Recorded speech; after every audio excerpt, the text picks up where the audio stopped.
Hi friends, எல்லோரும் எப்படி இருக்கீங்க? நான் ரொம்ப சூப்பராக இருக்கேன் ஃப்ரெண்ட்ஸ். இன்றைக்கி வந்துட்டு சண்டே வந்துட்டு மத்தியானம் டிஃப்ரெண்ட்டான டிஷ் பண்ணலான்னு நினச்சேன்.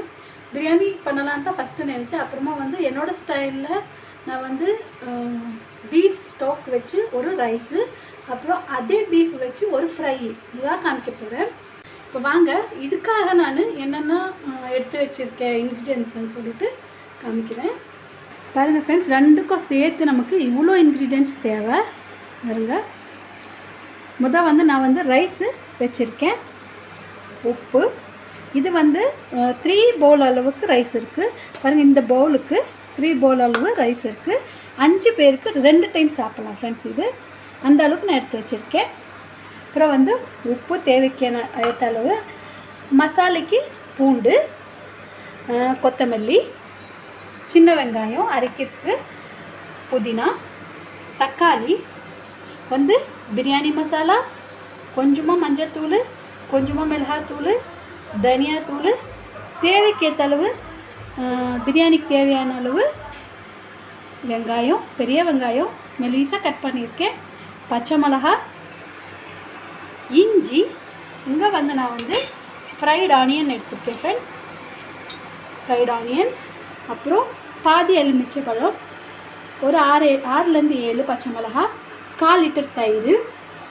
இங்கே வந்து ஆல் ஸ்பைசஸ் என்ன இருக்கோ அது எடுத்துருக்கேன். சோம்பு, பட்டை, பே லீஃபு, க்ளோவ்ஸு, பாருங்க, கொஞ்சமாக வந்து கஸ்தூரி மேத்தி, அது இதெல்லாம் பிரியாணிக்கு தேவையான அளவு இருக்குது. இதில் பார்த்தீங்கன்னா ஆனியன் ஃப்ரை பண்ண ஆயில் இது. இங்கே வந்து அரிசிக்கு தேவையான அளவு நான் வந்து சுடு தண்ணி சூட் பண்ணிகிட்டு இருக்கேன். வாங்க எப்படி சேர்த்து பார்க்கலாம். அப்புறம் வந்து விட்டு போச்சு ஃப்ரெண்ட்ஸ். பாருங்கள், இதில் வந்து 1.5 kg அளவு பீஃப் வந்து இந்த மாதிரி உப்பு, மஞ்சள், பெப்பர் தூள் போட்டு நான் வந்து வேக வச்சுருக்கேன்.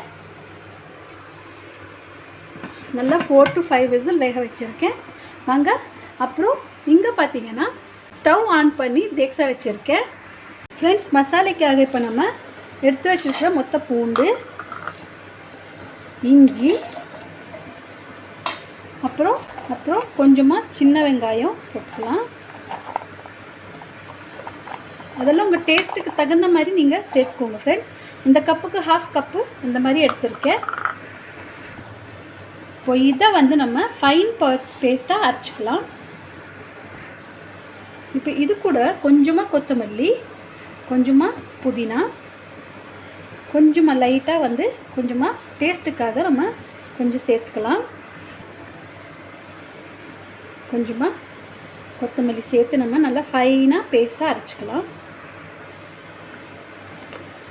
பாருங்க, இந்த மாதிரி ஃபைனாக அரைச்சிட்டேன். இப்போ வந்து நம்ம ஆனியன் ஃப்ரை பண்ண ஆயில் இருந்தால் ஊற்றிக்கலாம்.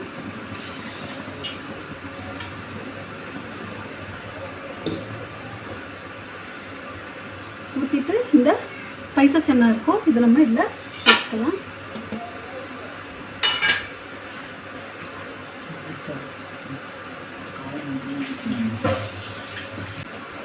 ஃப்ரெண்ட்ஸ், இப்போ வந்து மசாலா பொரிஞ்சதுமே வெங்காயம், பச்சை மிளகாய் சேர்த்துக்கலாம்.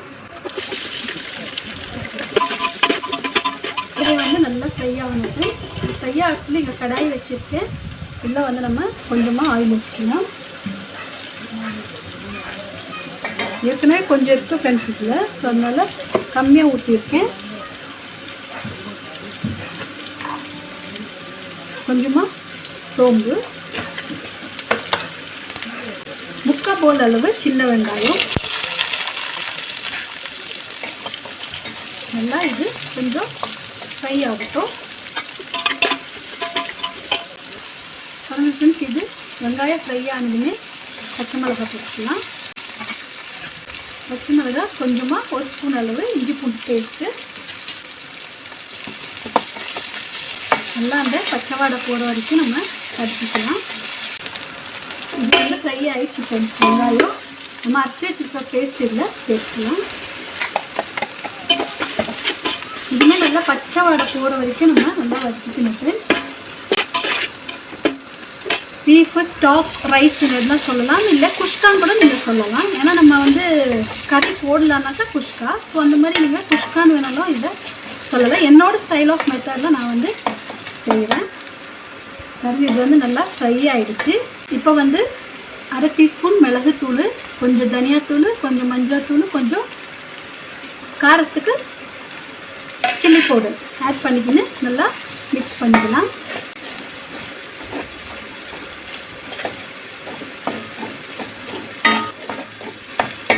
எல்லாம் அந்த பச்சை வாடை போகிற வரைக்கும் வதக்கணும். கொத்தமல்லி புதினா போட்டுக்கணும். இந்த பொடிகளும் சேர்த்துக்கலாம். பாருங்கள் ஃப்ரெண்ட்ஸ், நல்லா ஃப்ரை ஆகிடுச்சு. இந்த தக்காளி வந்து நம்ம சேர்த்துக்கலாம். தேவைக்கேற்ற உப்பு, 1/4 லிட்டர் தயிர்,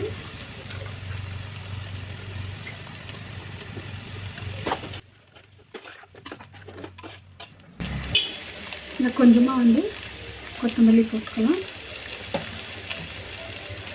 கொஞ்சமாக வந்து புதினா. கறி வேக வச்ச தண்ணியை நம்ம இதில் ஊற்றிடலாம். நிறைய கொழுப்பு இருக்குது, அதெல்லாம் நம்ம ஊற்றிடலாம்.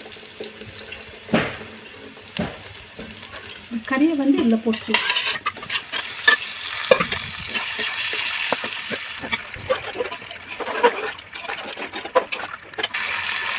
கொஞ்சமாக போட்டுக்கலாம். இது வந்து கொஞ்சமாக லைம் ஜூஸு, 1/2 லைம் ஜூஸ் ஊற்றினா ரைஸு போட்டுக்கலாம்.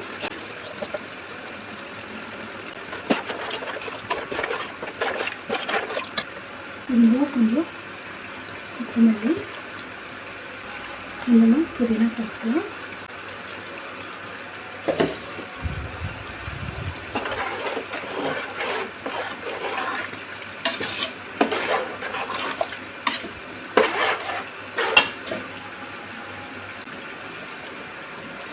சுடு தண்ணி ஊற்றிக்கலாம்.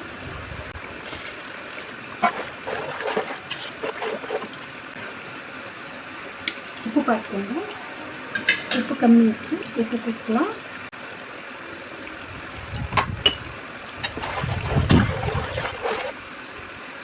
நம்ம வந்து ஃப்ரை பண்ணி வச்சுக்க ஆனியன் என்ன இருக்கோ இதை வந்து நம்ம நல்லா கையில் இப்படி க்ரஷ் பண்ணி சேர்க்கணும். டிஃப்ரெண்டான டேஸ்ட்டாக இருக்கும் ஃப்ரெண்ட்ஸ். இது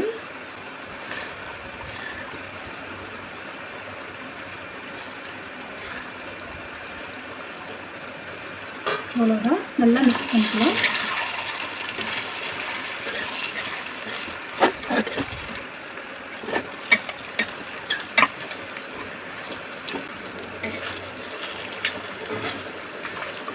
இது ரெடி ஆகிடுச்சு ஃப்ரெண்ட்ஸ். ஸ்டவ் ஆஃப் பண்ணிக்கலாம். ஆஃப் பண்ணிவிட்டு கொஞ்சமாக கருவேப்பிலை போட்டுக்கலாம். அவ்வளோதான், இது ரெடி. பீஃப் ஃப்ரை ரெடி ஆகிடுச்சு.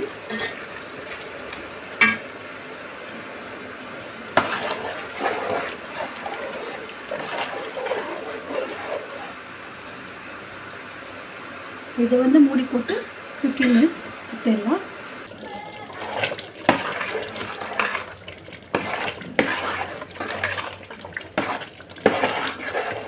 ஃப்ரெண்ட்ஸ், இங்கே பார்த்தீங்கன்னா பீஃப் ஸ்டாக் ரைஸ் ரெடி ஆகிடுச்சு. இங்கே பார்த்தீங்கன்னா பீஃப் ஃப்ரை ரெடி ஆகிடுச்சு.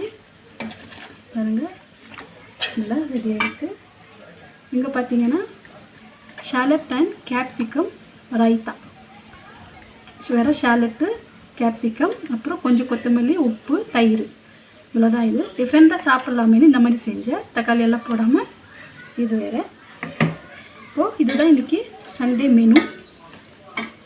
Beef stock rice, beef fry ரெண்டுமே ரெடி ஆச்சு. இன்னும் சாப்பிட வேண்டியதான்.